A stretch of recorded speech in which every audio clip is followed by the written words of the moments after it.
India जाने का कभी एक्सपीरियंस नहीं हुआ। वहाँ पे लेवल हो रहा है एजुकेशन का, वहाँ पे जो बेस स्टूडेंट की रखी जाती है वो बहुत स्ट्रॉन्ग। फ्रैंकली अगर आप मुझसे पूछे तो मुझे इंडिया का एजुकेशन सिस्टम जो है वो पाकिस्तान के एजुकेशन सिस्टम से ज़्यादा बेटर लगता है। ये लोग पेपर्स ले जाते हैं, फेल किए जाते हैं, पेपर्स ले जाते हैं, फेल किए जाते हैं। सो हेलो दोस्तों, आज के वीडियो में हम देखने वाले हैं इंडिया और पाकिस्तान के एजुकेशन सिस्टम की कंपैरिजन। बड़ी बड़ी ऑर्गेनाइजेशन के नाम लेते हैं, सबके ऊपर जो सीईओ है वो इंडियंस बैठे हैं। बिल्कुल ऐसा ही है जी बिल्कुल, दुनिया की बड़ी बड़ी ऑर्गेनाइजेशन गूगल, माइक्रोसॉफ्ट के सीईओ तो इंडियन है, लेकिन एक और बड़ी दुनिया की ऑर्गेनाइजेशन लश्कर-ए-तैयबा का सीईओ तो पाकिस्तानी हाफिज सईद है। तो ऐसा नहीं है, पाकिस्तानी भी दुनिया की बड़ी बड़ी ऑर्गेनाइजेशन के सीईओ पैदा करते हैं। तो चलो दोस्तों, वीडियो में आगे देखते हैं पाकिस्तानी लोगों का क्या रिएक्शन है इंडिया और पाकिस्तान के एजुकेशन सिस्टम के बारे में। पाकिस्तान और इंडिया का एजुकेशन सिस्टम कैसा है? अगर कंपेयर करें इंडिया और पाकिस्तान का एजुकेशन सिस्टम, तो यहाँ का तो आपके सामने है कि यहाँ तो बिजनेस बन गया हुआ है। यहाँ पे जो एक मकसद था एजुकेशन सिस्टम का वो तो पूरा नहीं हम कर पा रहे, लेकिन बिजनेस बना लिया हमने, ज़्यादा से ज़्यादा फीसिस कर दी हैं। ठीक है, मुझे पाकिस्तान का एजुकेशन सिस्टम बेस्ट लगता है, क्योंकि उसकी रीज़न ये है कि इंडिया जाने का कभी एक्सपीरियंस नहीं हुआ। और अगर कभी एक्सपीरियंस हो तो वहाँ का आप एजुकेशन सिस्टम देखेंगी? श्योर, देखना चाहूँगी। फ्रैंकली अगर आप मुझसे पूछे तो मुझे इंडिया का एजुकेशन सिस्टम जो है वो पाकिस्तान के एजुकेशन सिस्टम से ज़्यादा बेटर लगता है। ऐसा क्यों है? कोई रीज़न इसकी मेन रीज़न ये है कि अगर आप देखें तो उनका जो मैट्रिक सिस्टम है वो हमारे इंटर सिस्टम के बराबर है, और उनके वहाँ पे सिर्फ एक एजुकेशन सिस्टम है। वहाँ पे हिंदी, उर्दू, इंग्लिश ये सिस्टम नहीं है, वहाँ पे सिर्फ एक सिस्टम है, उसी पे हिंदी सिस्टम है, उसी से आगे इंग्लिश मीडियम बच्चे भी निकलते हैं और उन्हीं से आगे दूसरे बच्चे भी निकलते हैं। मुझे इंडिया की बेस्ट लगती है। इंडिया की बेस्ट लगती है, क्यों? वो लोग मतलब के पॉजिटिव से होते हैं। मेरी नज़र में किसी का भी सही नहीं है, क्योंकि पाकिस्तान ये लोग पेपर्स ले जाते हैं, फेल किए जाते हैं, पेपर्स ले जाते हैं, फेल किए जाते हैं, रट्टा मार सिस्टम है सारा। तो मुझे इनमें से कोई भी नहीं पसंद, ना पाकिस्तान का ना इंडिया का, किसी का भी नहीं पसंद। Pakistan any reason? Because Pakistan में एजुकेशन को प्रमोट किया जाता है, जबकि इंडिया में छोटी एज में मतलब ज़्यादातर लोग शादियां भी करवा देते हैं अपने बच्चों की। पाकिस्तान में ये इतना अब नहीं रहा कॉन्सेप्ट, क्योंकि अब लोग ज़्यादातर जो है वो पढ़े लिखे हैं। इंडिया में ज़्यादातर लोग जो हैं वो जाहिल हैं, इसलिए वो बहुत जल्दी शादी करा देते हैं अपने बच्चों की। तो दोस्तों, ये पाकिस्तान की पहली लड़की है जो उसका दिमाग मौलाना से भी ज़्यादा चलता है।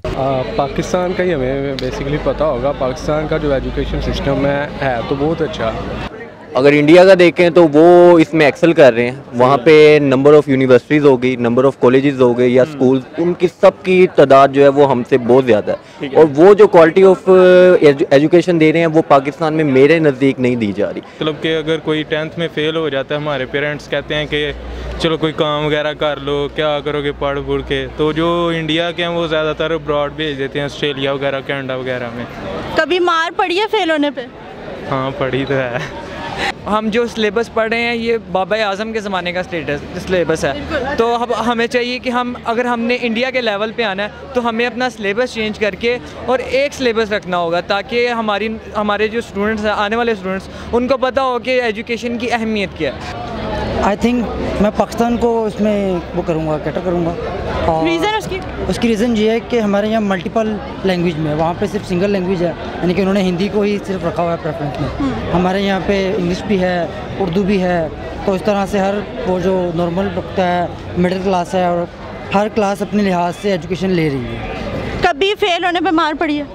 अभी तक नहीं, अभी तक हुआ नहीं, कभी भी नहीं हुआ। नहीं। एजुकेशन सिस्टम है, उसमें एक मेजर डिफरेंस क्या है जो आपको लगता है कि उधर है या इधर नहीं है, या इधर है या उधर नहीं है? मैंने आपको जैसे बताया, वहाँ पे लेवल हो रहा है एजुकेशन का। वहाँ पे जो बेस स्टूडेंट की रखी जाती है वो बहुत स्ट्रॉन्ग है। यहाँ पे बेस जो रखी जाती है वो आपके सामने, यहाँ कोई खासी बेस रखी नहीं जाती। स्टूडेंट को कॉलेज तक जाके नहीं पता चलता कि उसने बनना क्या। कम से कम सिस्टम ऐसा होना चाहिए हमारा एजुकेशन सिस्टम कि जो जितना बच्चा भी बाहर काम करने पे मजबूर है, कम से कम गवर्नमेंट उनको उनकी ज़िम्मेदारी ले, उनकी स्टडी की उनको फैसिलिटेट करे।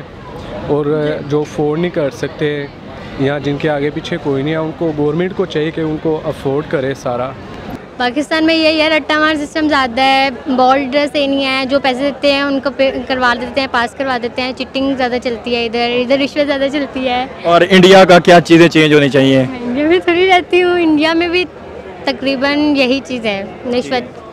पाकिस्तान इंडिया सेम लाइन पे चल रहा है। नहीं, पाकिस्तान थोड़ा आगे है। आगे है। हाँ, इंडिया थोड़ा पीछे है। इंडिया और पाकिस्तान के अगर देखा जाए ना तो ये दोनों सिस्टम अब्रोड के मुताबिक नहीं है। चेंजेस तो पाकिस्तान चेंजेस आ सकते हैं, बहरहाल उनके पास फैसिलिटीज़ ज़्यादा हैं। तो दोस्तों ये थे पाकिस्तानी स्टूडेंट के रिएक्शन। उसके अंदर भी भर भर के फेक नेशनलिज्म भरा था। एक दो को छोड़कर किसी ने रैशनल होकर आंसर नहीं दिया। तो ये कैसे आगे बढ़ेंगे बताइए। पाकिस्तान और इंडिया के एजुकेशन सिस्टम में ज़मीन और आसमान का फ़र्क है, लेकिन कभी रैशनल होकर सोचेंगे तभी पता चलेगा न। तो दोस्तों मैं कहूँगा कि यह पाकिस्तानी मॉडर्न मौलाना था। तो बस आज के लिए इतना ही, मिलते हैं नेक्स्ट वीडियो में। अगर आपको वीडियो पसंद आई है तो दोस्तों वीडियो को लाइक शेयर कर दीजिए और चैनल को सब्सक्राइब करना मत भूलिए। Thank you.